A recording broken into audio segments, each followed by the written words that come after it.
موضوع الدرس في إثبات التوحيد والرد على المشركين والمنافقين، سورة التغابن، تفسير ابن كثير. الحمد لله رب العالمين، والصلاة والسلام على أشرف الأنبياء وسيد المرسلين سيدنا محمد وعلى آله وأصحابه أجمعين. اللهم صل على سيدنا محمد وعلى آل سيدنا محمد كما صليت على إبراهيم وعلى آل إبراهيم في العالمين إنك حميد مجيد. أعوذ بالله من الشيطان الرجيم. بسم الله الرحمن الرحيم. يسبح لله ما في السماوات وما في الأرض، له الملك وله الحمد وهو على كل شيء قدير. هو الذي خلقكم فمنكم كافر ومنكم مؤمن، والله بما تعملون بصير. خلق السماوات والأرض بالحق وصوركم فأحسن صوركم وإليه المصير. يعلم ما في السماوات والأرض ويعلم ما تسرون وما تعلنون، والله عليم بذات الصدور. ألم يأتكم نبأ الذين كفروا من قبل فذاقوا وبال أمرهم ولهم عذاب أليم. ذلك بأنه كانت تأتيهم رسلهم بالبينات فقالوا أبشر يهدوننا فكفروا وتولوا واستغنى الله والله غني حميد. اللہ تبارک و تعالی نے کلام مقدس کی ان آیات میں، جیسے میں نے عرض کیا تھا کہ سب سے پہلے اس بات توحید، اس بات الوہیت، اس بات عظمت للہ تبارک و تعالی سبحانہ. اس کے بعد منافقین کے دعوے کا رد کہ قومیں جو ہیں وہ وطن سے، جغرافیے سے یا زبان سے نہیں بنتی، وہ ایمان سے بنتی ہیں. بس دنیا میں دو قومیں ہیں، ایک مومن ہے، ایک کافر. الکفر ملت واحدہ، کفر جہاں بھی ہے وہ ایک ہے. اور مومن جو ہیں صحیح معنی میں جو کلمے پڑھنے والے ہیں وہ جہاں بھی ہیں، مشرق مغرب میں سب بھائی ہیں. انما المؤمنون اخوۃ، ایمان والے جو ہیں وہ بھائی ہیں. سب سے بڑا رشتہ جو ہے وہ دینی رشتہ. باقی رشتے تو کٹ جاتے ہیں، ختم ہو جاتے ہیں، لیکن دین کا رشتہ جو ہے وہ ہمیشہ قائم ہے. اسی لیے صحابہ کرام جب ہجرت فرما کر مدینہ منورہ تشریف لے گئے، حضور صلی اللہ علیہ وسلم نے مواخات فرمائی، یعنی ایک مہاجر ایک انصاری بھی تم آپس میں بھائی. تو حضور کی مواخات بنانے کے بعد انصاری صحابہ جو تھے انہوں نے اپنے بھائیوں سے کہا کہ دیکھو بھائی، ایک رشتہ تو ہے کہ ہم ایک ماں باپ کے پیٹ سے پیدا ہوئے بھائی بن گئے، لیکن ایک رشتہ وہ ہے جو حضور پاک نے ہمارا بنا دیا ہے کہ اللہ کے نبی نے ہمیں بھائی بنایا، ایمان نے ہمیں بھائی بنایا. تو اس لیے ہماری ہر چیز میں آپ حصے دار ہیں، گھر میں بھی، جائیداد میں بھی. حتیٰ کہ بعض صحابہ نے تو فرمایا کہ اگر تم شادی کرنا چاہو تو میری 2 بیویاں ہیں، میں ایک کو طلاق دے دوں. کہ یہ اخوت ایمانی کی ایک مثال تھی. آج بھی آپ دنیا کے کسی کونے میں چلے جائیں، خدا کی قدرت ہے کہ مسلمان جو ہے وہ مسلمان کی طرف لازماً کھینچتا. کسی دنیا میں چلے جائیں. اچھا بظاہر وہ دین سے بھی دور ہوگا، لیکن اگر اس کو کوئی مسلمان نظر آئے گا تو اس کی طبیعت خود بخود کھینچے گی، مائل ہوگی. اگر وہ بتلا دے کہ میں مسلمان ہوں، خوش ہو جائے گا. حالانکہ وہ آپ کو نہیں جانتا، آپ اس کو نہیں جانتے. تو وہ جو اخوت ایمانی ہے وہ ہر حال میں قائم رہتی ہے. اس کو خود قرآن پاک نے بھی واضح فرما دیا. فرمایا الاخلاء یومئذ بعضهم لبعض عدو، کہ قیامت والے دن دوست جو ہیں وہ ایک دوسرے کے دشمن بن جائیں گے. لیکن جو ایمان والے ہیں، تقوی والے ہیں، اللہ سے ڈرنے والے ہیں، ان کی دوستی آج بھی ہے اور قیامت میں بھی. وہ قیامت میں بھی دوست ہوں، قیامت میں بھی بھائی ہوں. قیامت کے اندر بھی ان کی اخوت ایمانی جو ہے وہ قائم ہو. تو اس لیے اللہ نے ان کا رد فرمایا. یہ جو تم کہتے ہو ہم انصار ہیں، یہ مہاجر ہیں، ہم ان کو نکال دیں گے، کیا کہہ رہے ہو؟ بس یا مومن ہے یا کافر. اب اس پر بھی مختصراً میں نے عرض کر دیا تھا کہ اللہ ہر بچے کو فطرت پہ پیدا فرماتے ہیں. یعنی مثال اس کی یہ ہے کہ اگر کوئی بچہ پیدا ہونے کے بعد اس کو ماں باپ جا کے چوٹی پہ پہاڑ کے ایک غار میں چھوڑ دیں، وہی اللہ اس کی تربیت کرے اور وہ بڑا ہو جائے تو توحید کو پہچانے گا. اس کے فطرت میں داخل ہے. جب وہ ادھر ادھر نظر ڈالے گا وہ کہے گا نہیں، کوئی اس کارخانے عالم کے بنانے والا ہے، کوئی اس نظام کو چلانے والا ہے، یہ ایسے نہیں چل سکتا. یہ الگ بات ہے کہ دنیا اس کو اسباب کی نظر سے دیکھتی ہے. جیسے چاند گرہن ہو گیا تو موجودہ سائنس جو ہے وہ یہ کہتی ہے کہ بھی چاند سورج کے گرد چکر لگاتا ہے اور سورج جو ہے وہ زمین کے گرد چکر لگاتا ہے. چاند کا چکر جو ہے وہ 28 دن میں پورا ہو جاتا ہے، پھر ڈوب جاتا ہے. پھر یا 29 کا ہوگا یا 30 کا ہوگا. اور سورج جو ہے وہ 363 دنوں میں اپنا چکر پورا کرتا ہے. وہ کہتے ہیں چاند گرہن کا مطلب یہ ہوتا ہے کہ وہ سورج جو ہے جب وہ زمین کے ارد گرد گھوم رہا ہے تو کبھی وہ زمین اس کے اور چاند کے درمیان میں آ جاتی ہے. تو جب سورج ادھر ہے چاند ادھر ہے، درمیان میں زمین آ گئی، اب اس کی روشنی تو پہنچ نہیں رہی تو یہ روشن کیسے رہے؟ کیونکہ چاند تو سورج سے روشنی لے رہا ہے، سورج کے آگے تو دیوار آ گئی. اچھا وہ جتنی جتنی آئے گی اتنی اتنی روشنی گھٹے گی، وہ پوری آ جائے گی پوری روشنی گھٹ جائے گی. تو ان کا یہ ایک تحقیق ہے جو انہوں نے اپنے مشینوں سے، دوربین سے، ناسا نے، ہبل کے ذریعے جو انہوں نے سوچا، دیکھا، سمجھا، وہ یہ کہتے ہیں.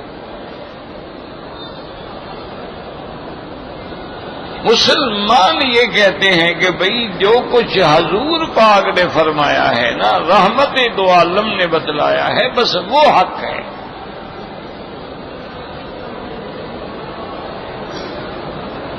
حضور صلی اللہ علیہ وسلم کے زمانے میں بھی کسوف اور خسوف ہوتے تھے. حضور نے پوچھا صحابہ سے کہ جب تم لوگ اسلام نہیں لے آئے تھے، اگر سورج گرہن ہو جائے یا چاند گرہن ہو جائے تم کیا سمجھتے تھے؟ انہوں نے کہا حضور ہم یہ سمجھتے تھے کہ آج دنیا میں کوئی بڑا آدمی مر گیا، چاند کو بھی گرہن لگ گئی. یا آج دنیا میں کوئی بڑا آدمی پیدا ہوا ہے کہ سورج اس کے نور سے بے نور ہو گیا؟ تو حضور پاک نے فرمایا کہ الشمس والقمر آیاتان من آیات اللہ، کہ سورج اور چاند اللہ کی نشانیوں میں سے نشانیاں ہیں. لا یخسفان لموت احد ولا لحیات احد، یہ نہ کسی کی موت پہ گرہن لگتے ہیں نہ کسی کی پیدائش پہ گرہن لگتے ہیں. انما یخوف اللہ بہما عبادہ، اللہ اپنی ان قدرت کی نشانیوں سے اپنے بندوں کو ڈراتے ہیں کہ تم ڈرو، قیامت آنے والی ہے. اگر یہ چیزیں بے نور ہو سکتی ہیں، دنیا بھی ختم ہو سکتی ہے. تو مسلمانوں کا یہ عقیدہ ہے کہ یہ اللہ کی طرف سے. چلو اب ہم سائنس کو مان لیتے ہیں کہ چلو بھائی چاند جو ہے وہ سورج کے گرد چکر لگا رہا ہے اور سورج جو ہے وہ زمین کے گرد چکر لگا. جی زمین درمیان میں آ گئی، یہ چکر کون دے رہا ہے؟ تم دے رہے. ہاں، چاند کو تم گھماتے ہو سورج کے بعد. کوئی ویل لگا رکھا ہے، اس پہ بندے لگائے ہوئے ہیں، وہ پھیرتے رہتے ہیں. سورج کو زمین کے گرد تم گردش دیتے ہو، تم نے کوئی مشینیں لگائی ہیں ان کو پھیرنے کے لیے، اور وہ ایسے نظام سے پھرتی ہیں کہ کبھی تھوڑا آگے آ گئی کبھی نہ آئی. تو اگر یہ ہے تو پھر وہی بات آ جائے گی کہ بھئی ہم تو نہیں پھیرتے. اچھا ہم نے نہیں پھیرتے تو کیا تم نے چاند پیدا کیا؟ نہیں جی ہم نے تو نہیں پیدا کیا. سورج تم نے پیدا کیا؟ اور جی نہیں ہم نے تو نہیں پیدا کیا. تو سیدھی بات مان لو کہ جب اللہ نے بنایا ہے تو اللہ کی طرف سے سب کچھ ہے. وہ زمین کو آگے لے کے اس کو اندھیرا کر دیں، وہ ویسے اس کا نور چھین لیں، اس کی مرضی ہے.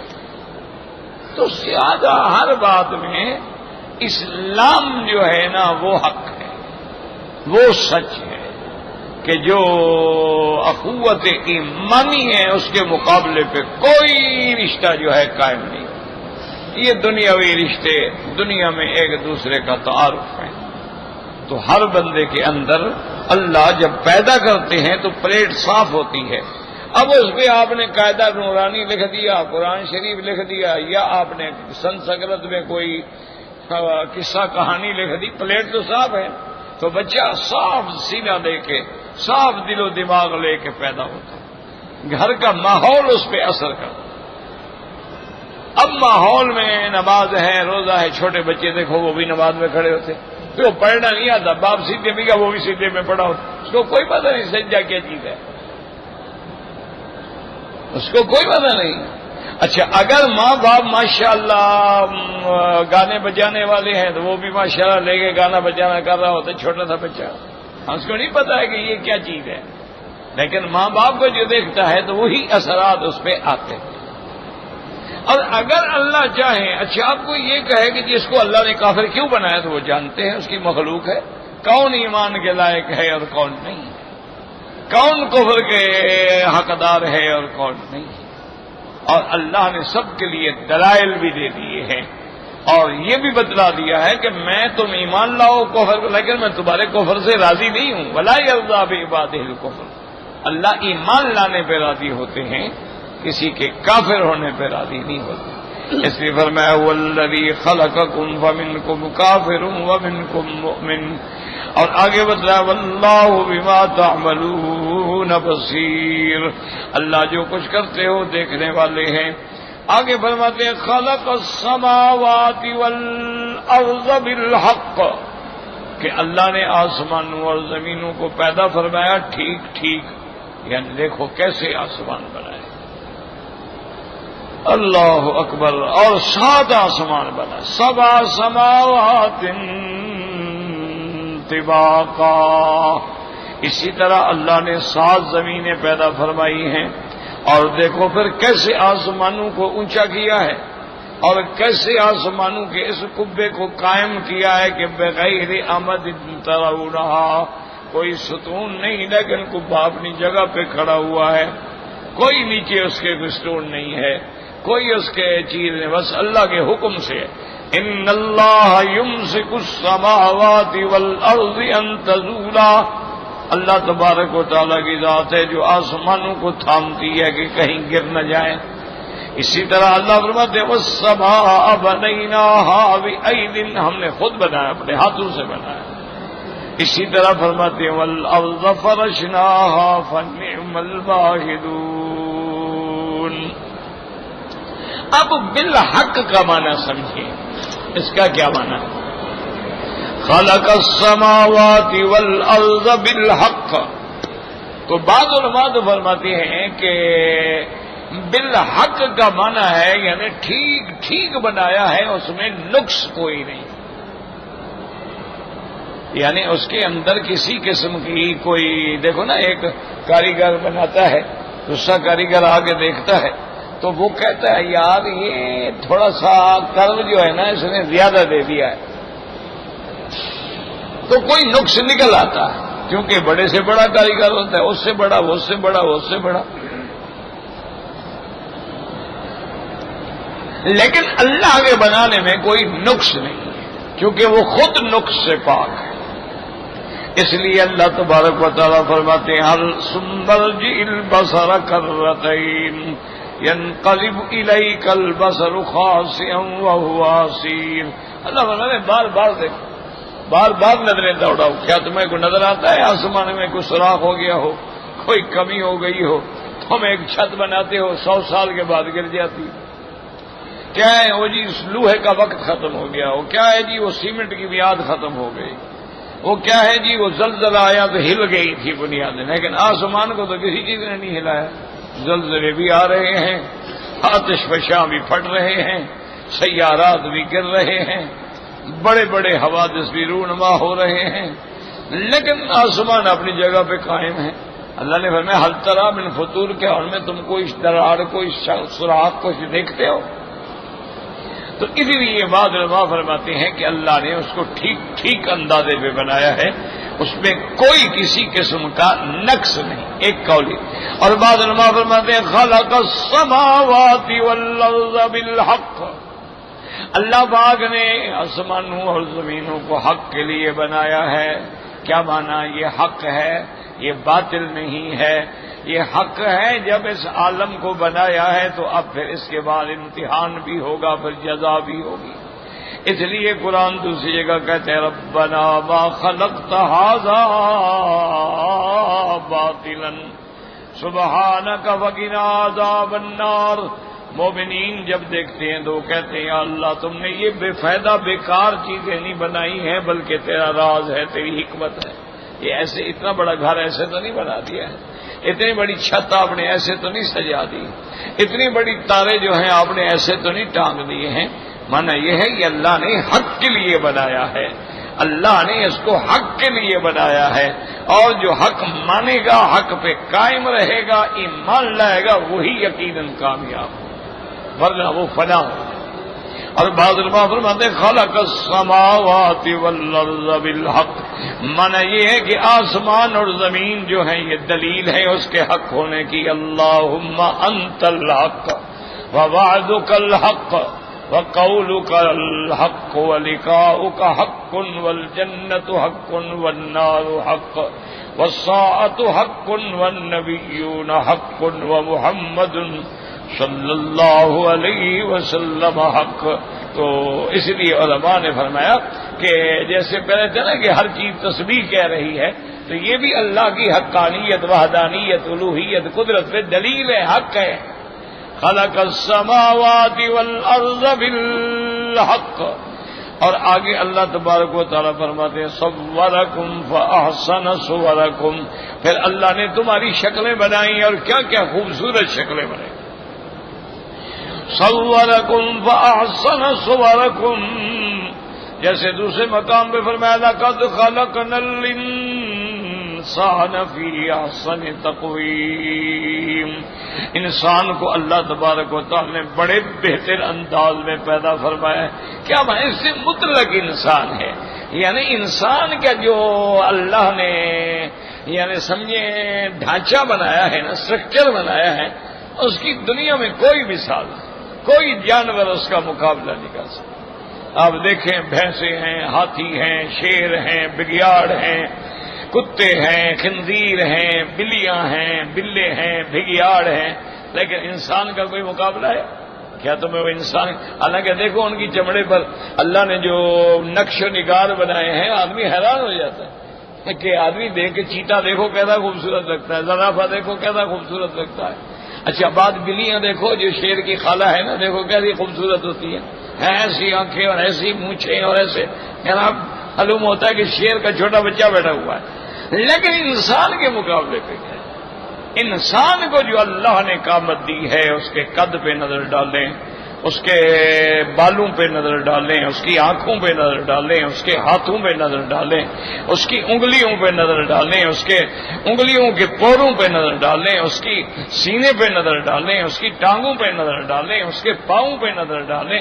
کیسے اللہ نے اس کو پکڑنے کی طاقت دی ہے، کیسے اللہ نے اس کو چلنے کی طاقت دی ہے، اور پھر کیسے اللہ نے اس کو عقل دی ہے، فہم دی ہے، ادراک دیا ہے، شعور دیا ہے. یہ تو کسی میں نہیں ہے. تو لہذا سب سے بہتر شکل جو ہے وہ انسان. اچھا بعض لوگ کہتے ہیں جی بعض انسان بھی تو بڑے بدصورت ہوتے ہیں، کالے ہوتے ہیں، چیچک زدہ ہوتے ہیں، منہ پہ داغ ہوتے ہیں، اتنے موٹے موٹے اونٹ ہوتے ہیں،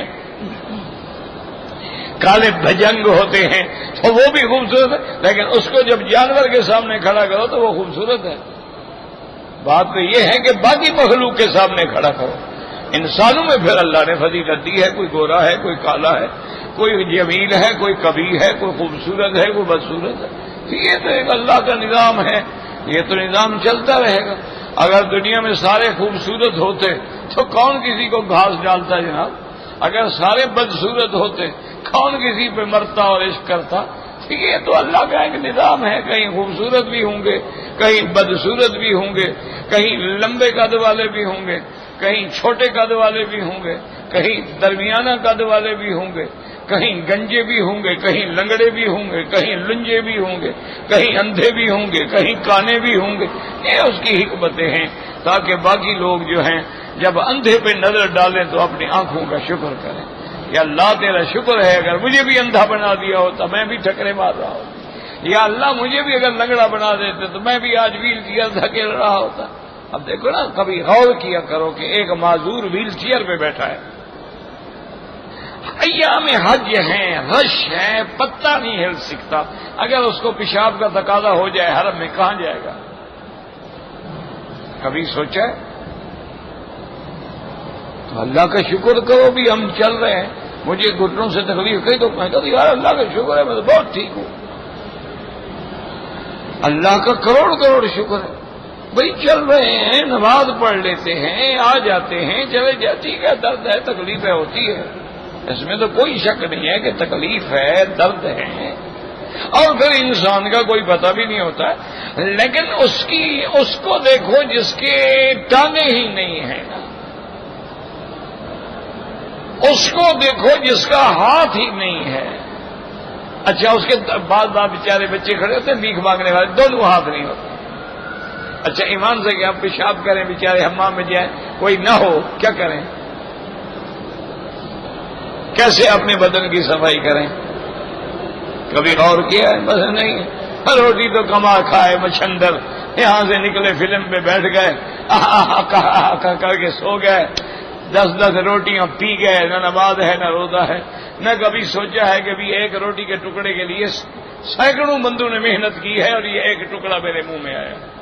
کسی نے گندم بویا، کسی نے کاشت کیا، کسی نے نگرانی کی، گندم کاٹا، پھر گندم چلا، پھر آٹا بنا، آٹے کے بعد جناب گوندھا گیا، گوندنے کے بعد پھیلایا گیا، پھر آگ پہ پکایا گیا، پھر جناب کے منہ میں آیا. کتنے بندے لگے؟ نہیں، بس روٹیاں کھاتے جاؤ اور اس کے بعد سوتے جاؤ. بس کھانا کھا لیا ہے، فلم دیکھو اور سو جاؤ. بس یہ شکر ادا کر رہے ہیں اللہ تبارک و تعالیٰ کہ اللہ نے ہمیں حرم میں رکھا ہوا ہے. ہمارے گھروں کے اندر دیا بھی نہیں ہوتا تھا، تو اس لیے رات کو یہ 2 فلمیں دیکھتے ہیں، کیونکہ اللہ کی مہربانی تھی نا. بجلی بھی ہے، فریج بھی ہے، ایئر کنڈیشن بھی ہے، موبائل ٹیلی فون بھی ہے. انا للہ و انا الیہ راجعون. ورنہ تو اس لیے اللہ نے فرمایا میرے بندے دیکھو میں نے تمہیں کیسا خوبصورت بنایا ہے، کیسے تمہاری خوبصورت شکل بنائی. صورکم فاحسن صورکم. اللہ اکبر، اللہ اکبر. یعنی ایک چھوٹا سا تصور کرو، یہ ہونٹ ہے، اگر یہ نیچے لٹک جائے تو کیا ہوگا؟ زبان ہے، باہر نکل آئے کتے کی طرح تو پھر کیا ہوگا؟ کبھی سوچا ہے کہ اللہ نے تمہیں شکل دی، اس کا شکرانہ یہی ہے کہ خدا کی نافرمانی کرو، بے حیائی کرو، گناہ کرو؟ اللہ اکبر۔ اس لیے قرآن کہتا نا یا ایھا الانسان ما غرک بربک الکریم الذی خلقک فسواک فعدلک فی ای صورت ما شاء رکبک۔ اللہ فرماتے بندے کس چیز نے تمہیں دھوکے میں ڈالا ہوا ہے؟ اپنے رب ہو، رب ہو، رب کریم جو دیتا ہے، دینے والا ہے، دے کے مانگتا بھی نہیں، جس نے تمہیں پیدا کیا ٹھیک ٹھیک پیدا کیا، کیسے انداز سے پیدا کیا، کیسی کیسی شکلیں تمہیں عطا فرمائی، اس کو بھول گئے ہو، اس کی وجہ تم غرور میں آ گئے ہو، دولت کے غرور میں، دنیا کے غرور میں، ان چیزوں میں مبتلا ہو گئے ہو۔ تو اس لیے اللہ فرماتے ہیں صورکم فاحسن صورکم، اللہ نے تمہاری صورتیں بنائی اور اچھی اچھی خوبصورت بہتر صورتیں تمہیں عطا فرمائیں، وَإِلَيْهِ الْمَصِيرُ، اور اسی کی طرف لوٹ کے جانا ہے۔ یہ بھی یاد رکھ لو نا، یہ نہ سمجھو کہ بس جناب یہی ہم اکڑتے رہیں گے، بلکہ جب لوٹ کے جاؤ گے تو کہاں جاؤ گے؟ وہ لکھتے ہیں تاریخی واقعات ہیں، اللہ عالم صحیح ہیں غلط ہیں، کیونکہ تاریخ کا کوئی اعتبار نہیں ہوتا، اس میں ہر بات ہوتی ہے، مطلب یابس ہر لکڑی وہ جمع کر دیتے ہیں، اب اسے نکالتے رہو گے اچھی لکڑی کون سی ہے اور خراب کون سی ہے۔ تو لکھتے ہیں کہ ایک بزرگ تھے، ان کی خدمت میں ایک آدمی آیا اپنی تربیت کے لیے کہ اس کی تربیت کی جائے، تو اس لنگر میں ایک خادمہ تھی، وہ مسافروں کے لیے روٹی لاتی تھی، بے انتہا خوبصورت تھی، یہ بیچارہ گیا، اس نے دیکھا یہ عاشق ہو گیا۔ اب یہ عشق وغیرہ اپنے بس میں تو ہوتا نہیں، اب جناب ہر وقت اس کے رستے پہ بیٹھے ہیں، بس وہ آئے تو بس اسی کو دیکھ رہے ہیں۔ حضرت پیر صاحب بھی دیکھ تاڑ گئے ہے کہ بھئی یہ تو بیچارہ اس چکر میں پڑ گیا۔ انہوں نے اس خادمہ کو بلایا اور کہا کہ یہ 2 گولیاں ہیں، روز تم کھایا کرو، اور ابھی روٹی دینے نہ آنا 2-3 دن، اور تمہیں اسہال ہوں گے، تمہارے اندر ایک بیماری ہے تاکہ وہ نکل جائے، اسہال ہوں گے، اور جو اسہال ہو نا اس کو کسی ٹین پر نیچے ٹین رکھ لے کر اسی کو بھرتی جاؤ، ٹھیک؟ اور انہوں نے گولیاں دی، وہ تو مسل تھے شدید، یوں اسہال شروع ہوئے، وہ تو 2 دن میں وہ ٹین بھی بھر گیا اور لڑکی بھی جیسے کانٹا ہو گئی، چونکہ نمک نکل گیا، نمکیات نکل گئے۔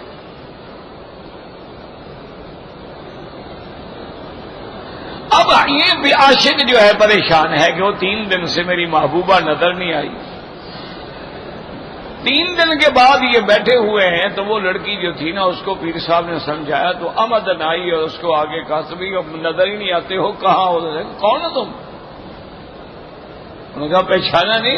کیا نہیں پہچانا؟ کیا بلا ہو تم؟ یہ کہاں سے لکڑی چلتی ہوئی میرے پاس آ گئی ہے، تم لکڑی کی بنی ہوئی ہو یا انسان ہو؟ انہوں نے کہا تم ہی تو مجھ پہ عاشق تھے، چھوڑو وہ اور تھی۔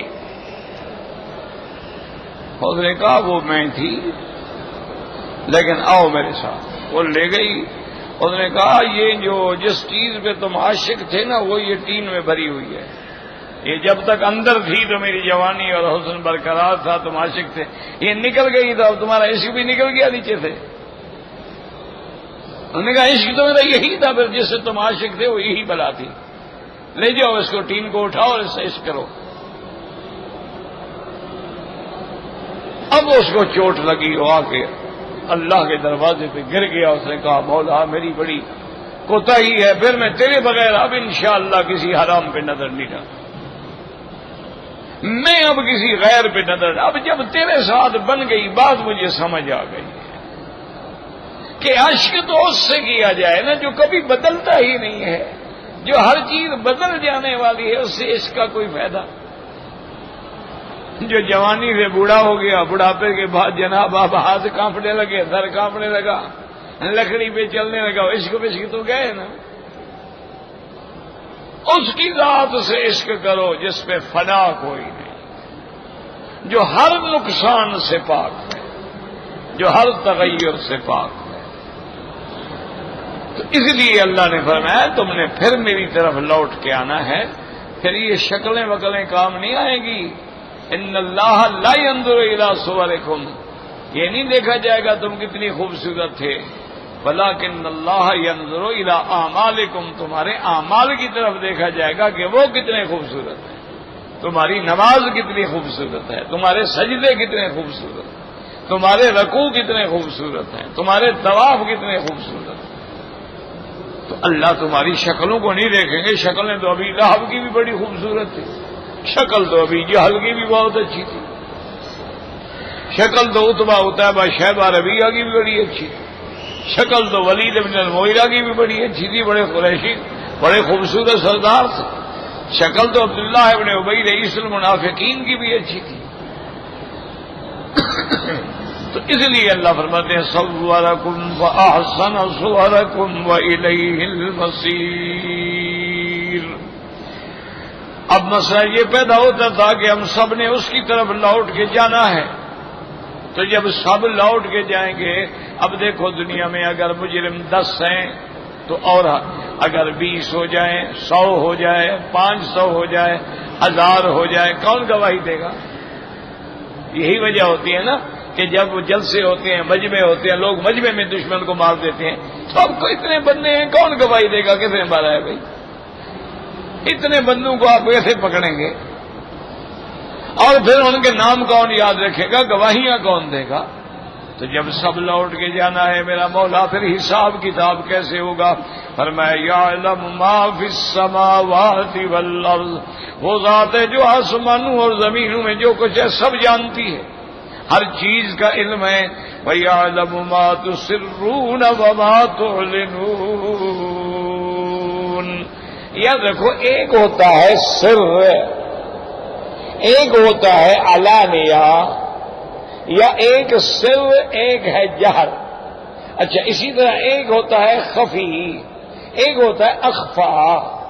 یاد رکھیں قرآن میں یہ لفظ آئیں گے نا تو آدمی کو پھر سمجھ ہو تو خیال آ جاتا۔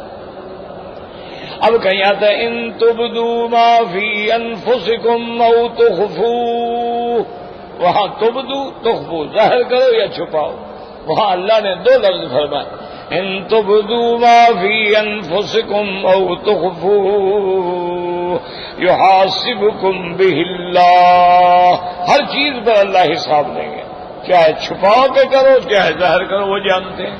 تو وہاں تبدو تخفوا، اور کسی جگہ فرمایا یعلم ما تسرون وما تعلنون، اور جو تم چھپ کے کہتے ہو یا تم کھل کے کہتے ہو وہ جانتے ہیں۔ اور کہیں اللہ فرماتے انہ یعلم الجہر وما یخفی، وہ ذات ہے جو ظاہر کو بھی جانے اور چھپے کو بھی جانے۔ اسی طرح قرآن میں یعلم خائنۃ الاعین وما تخفی الصدور، اللہ تیری آنکھوں کی خیانت بھی جانتا ہے۔ یہ جو تم لوگوں میں بیٹھے ہو نا، کوئی عورت گزری تو ذرا یوں کر کے دیکھ لیا، میں تو جانتا ہوں نا آپ کیا کر رہے ہیں، یہ بندے نہ دیکھیں لیکن میں تو دیکھ رہا ہوں۔ یعلم خائنۃ الاعین وما تخفی الصدور، اور صرف نہیں تیری آنکھ کی خیانت بلکہ تیرے دل کے اندر بھی جو چھپا ہوا ہے اس کو بھی میں جانتا ہوں۔ تو اس لیے جیسے بعض نمازیں سری ہیں، بعض نمازیں جاری ہیں۔ اچھا، بات یہ ہوتا ہے کہ آدمی آہستہ آہستہ پڑھتا ہے، بعد میں زور سے پڑھتا ہے۔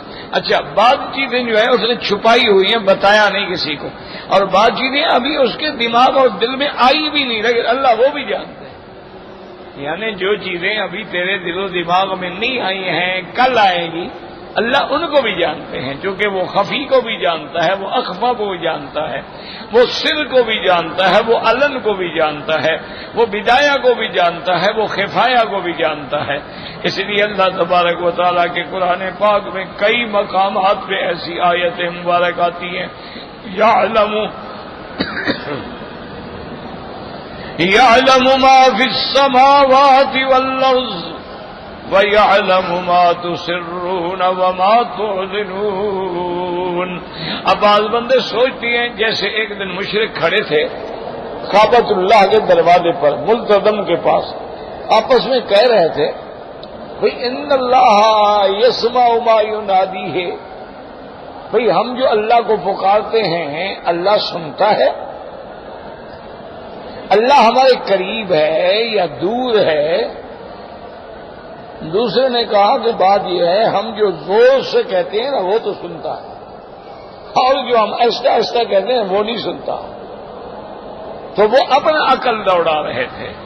تو اللہ تبارک و تعالی نے بتلا دیا صرف یہ نہیں کہ میں تمہارے سر اور جہر کو جانتا ہوں، بلکہ واللہ علیم بذات الصدور، تمہارے سینوں کے اندر جو راز ہیں میں تو ان کو بھی جاننے والا ہوں، میں تو تیرے دل کے بھیدوں کو بھی جاننے والا ہوں، میں تیری ہر بات کے جاننے والا ہوں۔ اور نتیجہ کیا نکلے گا؟ جب جاننے والا ہوں تو پھر میں ٹھیک ٹھیک فیصلے کروں گا۔ ایک تو ہوتا ہے نا مجھے پتہ نہیں ہے نا بھی یہ ڈبہ کس کا ہے، اگر جانتا ہوں تو جس کا ہے پھر اس کو ہی دوں گا نا۔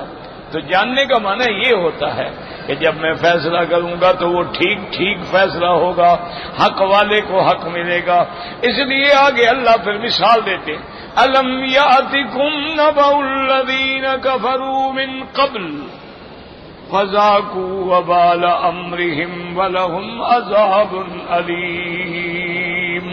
اللہ فرماتے ہیں کیا تم کو خبر نہیں آئی جو قومیں تم سے پہلے گزر چکی ہیں جنہوں نے کفر کیا، نتیجہ کیا ہوا کہ انہوں نے اپنے کفر کا وبال جو تھا وہ دنیا میں بھی چکھ لیا اور آخرت میں ان کے لیے عذاب دردناک ہے۔ اللہ فرماتے ہیں تمہیں خیال ہو کہ میں کیسے پکڑوں گا، میں کیسے سزا دوں گا، تو پہلی قوموں پہ نظر ڈال لو، قوم نوح پہ نظر ڈال لو، قوم لوط پہ نظر ڈال لو، قوم عاد پہ نظر ڈال لو، قوم سمود پہ نظر ڈال لو، قوم شعیب پہ نظر ڈال لو، ان کو میں نے کیسے پکڑا، ان میں سے پھر بھاگ کیوں نہیں گیا کوئی؟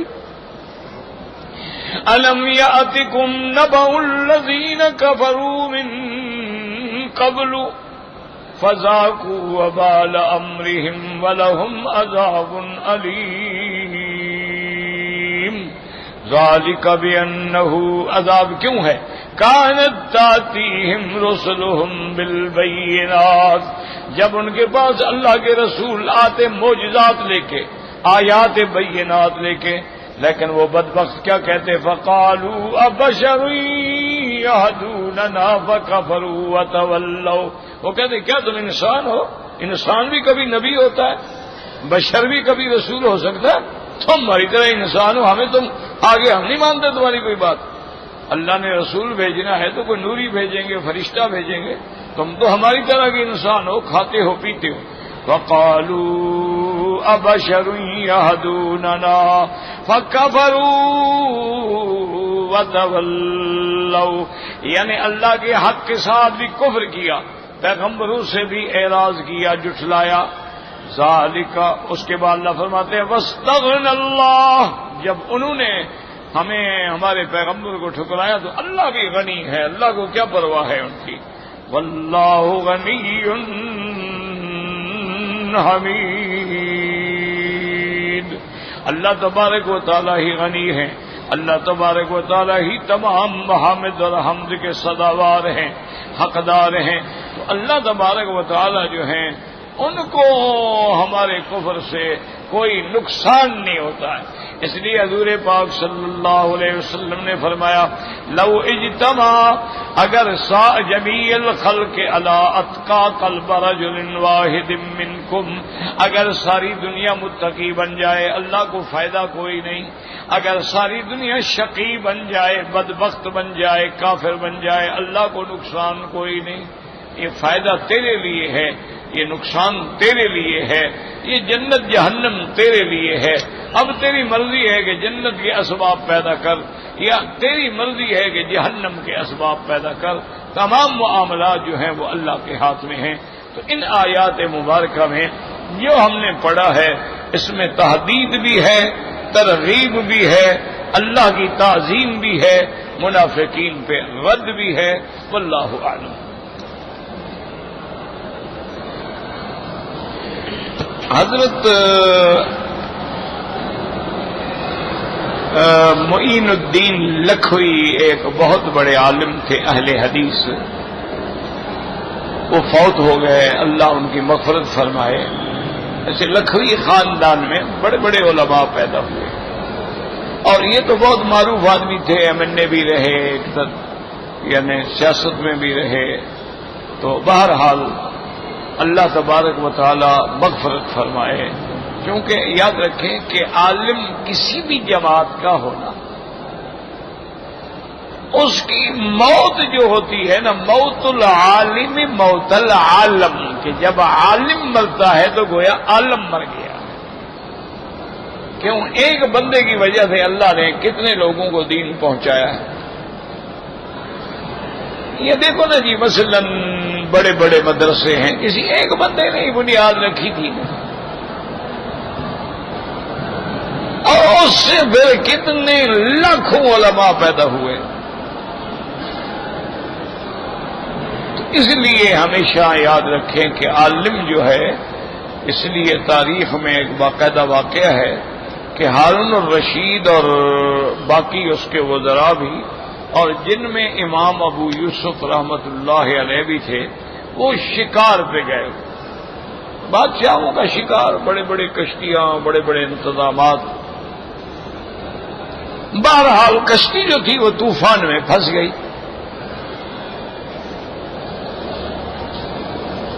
اب جب طوفان آ گیا، اب تو جناب پھر لالے پڑ گئے نا جان کے بھی کیا ہوگا کیا ہوگا، سب کوئی کلمہ پڑھ رہا ہے، رو رہا ہے، دعائیں کر رہا ہے۔ اللہ کی شان یہ ہے کہ طوفان میں ایک ایسی لہر آئی،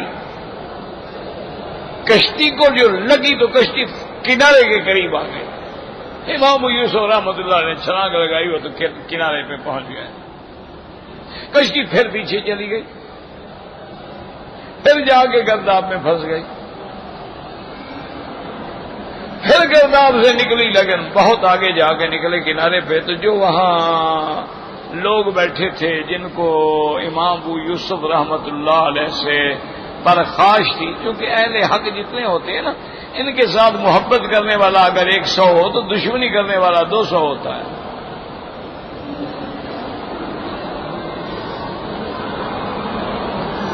تو ان کو موقع مل گیا، ان نے بادشاہ کو بھرا، انہوں نے کہا دیکھا مولوی تھا نا، یہ مولوی ہوتے ہی بے وفا ہیں، یہ کسی کے تھوڑے ہوتے ہیں۔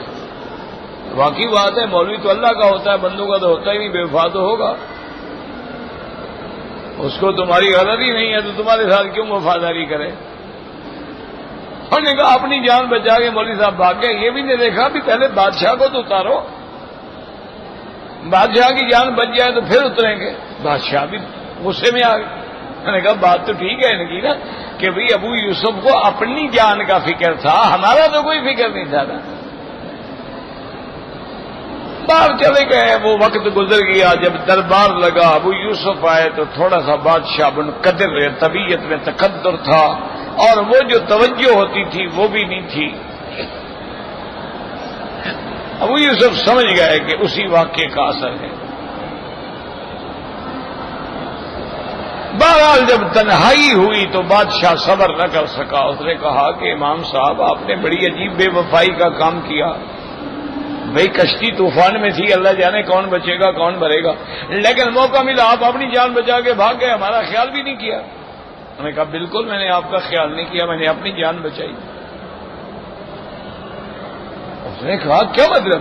اس نے کہا ہارون الرشید تم آج مر جاؤ، تمہارے تخت پہ بادشاہ بیٹا بیٹھ جائے گا، کوئی بھتیجا بیٹھ جائے گا، تم ایک ابو یوسف تو لے آؤ نا پورے اپنے علاقے میں جو میری گدی پہ آگے بیٹھ جائے۔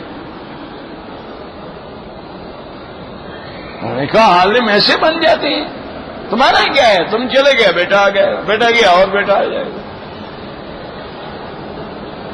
لیکن اگر عالم چلا جائے گا تو ایسے عالم روز بروز پیدا ہو جاتے ہیں۔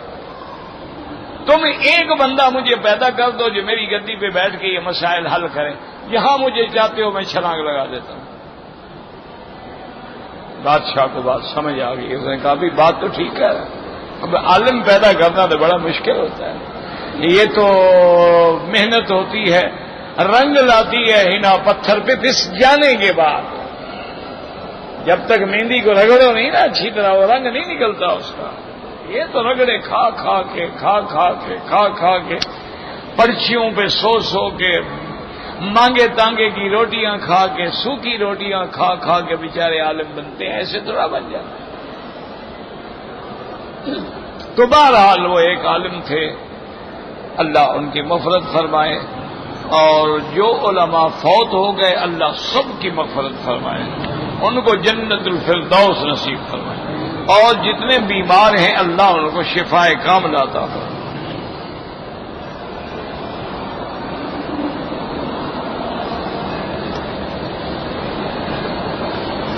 کہتے ہیں جی کہ ایک شخص نے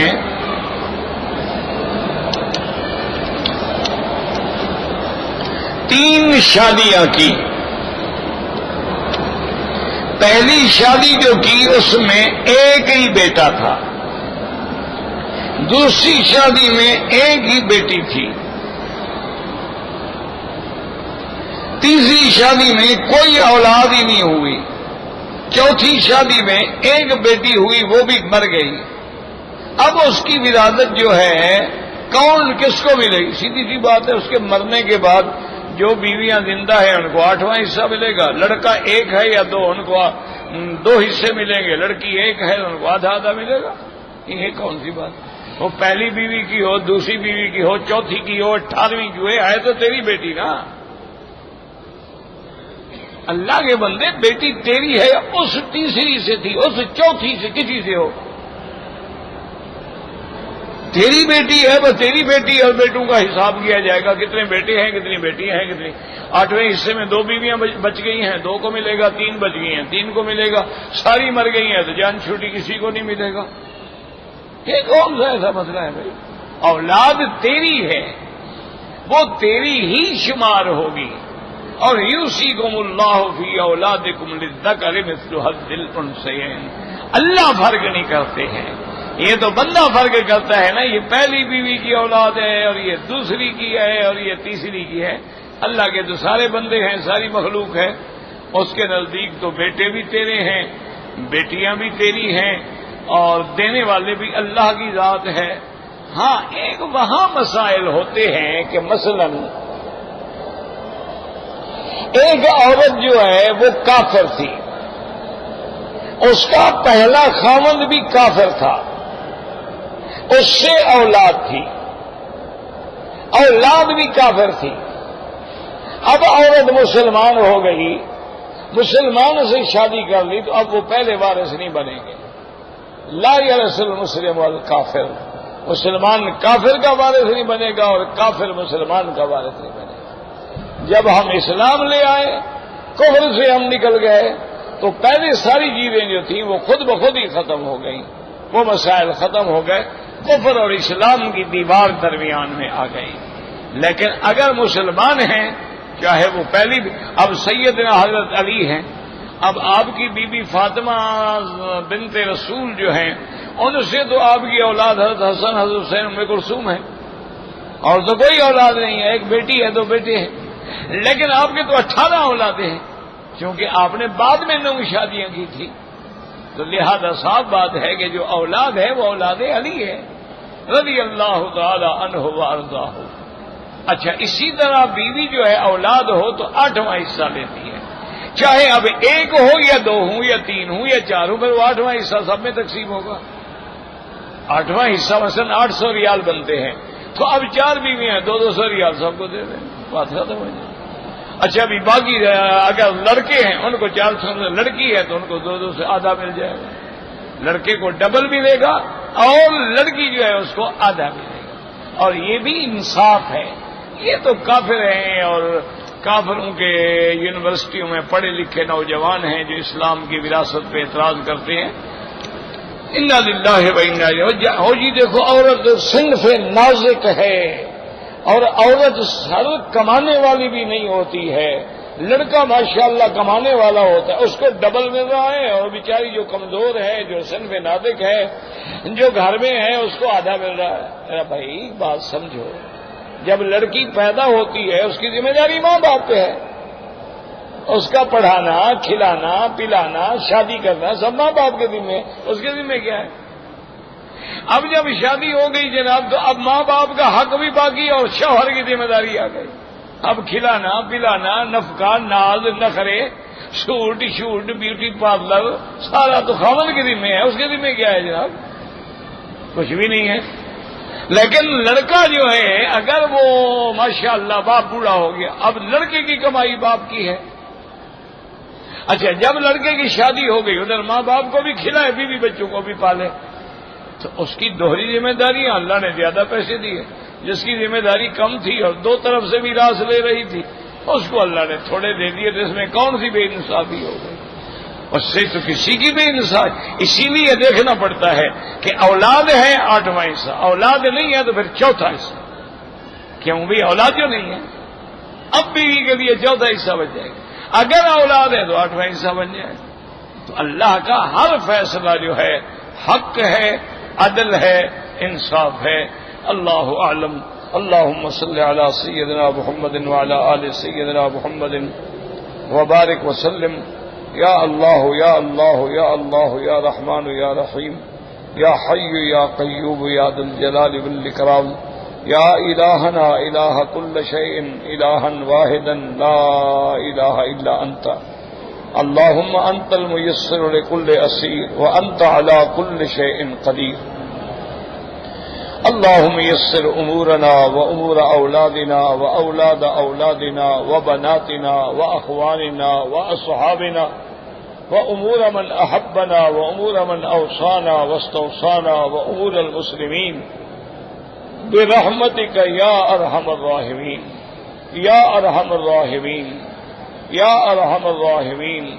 لا تجعلنا عقلة للآكلين، لا تجعلنا مزغة للمازغين، لا تجعلنا من القانتين، ولا تردنا عن بابك خائبين، ولا تردنا عن بابك خائبين۔